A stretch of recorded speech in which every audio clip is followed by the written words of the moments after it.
Hi, my name is Kim Azella. I'm a relationship coach. I'm a light docent. And today I want to talk about relationships because I talk about relationships all the time. So it's really easy to get irritated by someone else and to make a decision about what they might have been thinking or why they did what they did. But I want to mention something. Have you ever done something and not really known why you did it? What your motivation was? Have you ever done something and thought, well, that made no sense. What would possess me to do such a thing? Other people do that. We're never going to know what other people are really thinking or why they do what they do.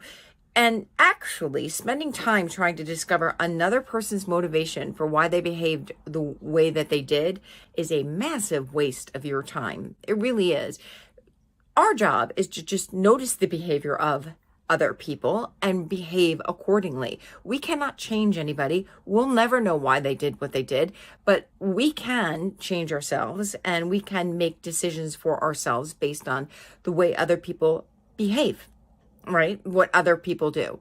But the truth of the matter is, your time, I posted this, your time is so much better spent trying to make yourself happy, trying to figure out what makes you tick, why you do what you do, and what you want.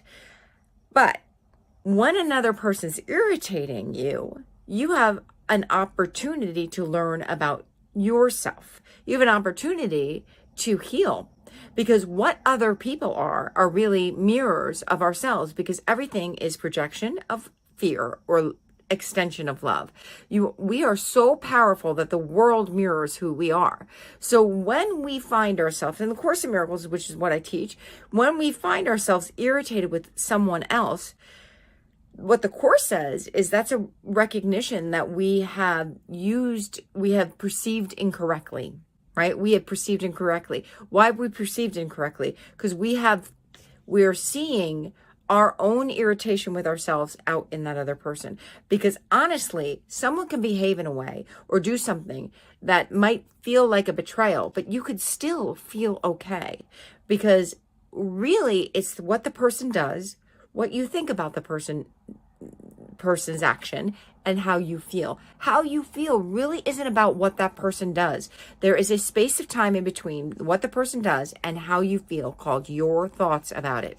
And so you can always find a more empowering thought. You can obviously watch what that person does and make decisions about what you want to do in your life, but you can always feel empowered in any moment, or at least more empowered than you're feeling right now. It's always a choice that you have. So the Course in Miracles actually says that the way you heal is when you recognize your own irritation about someone's behavior and forgive them. Forgive them anyway. And so, because we can't forgive ourselves, because it's really hard to say, wow, I'm going to forgive myself. It's really hard, but it's easier when you have a direction to forgive. I'm going to forgive you for what you did. It doesn't mean you're going to forgive them for their behavior. You're going to forgive them for the experience. You're going to forget. So when I say forgive them for behavior, I mean, if you understand that you were a attractor of your experience, then you're going to own your own power in that and let go of what they did.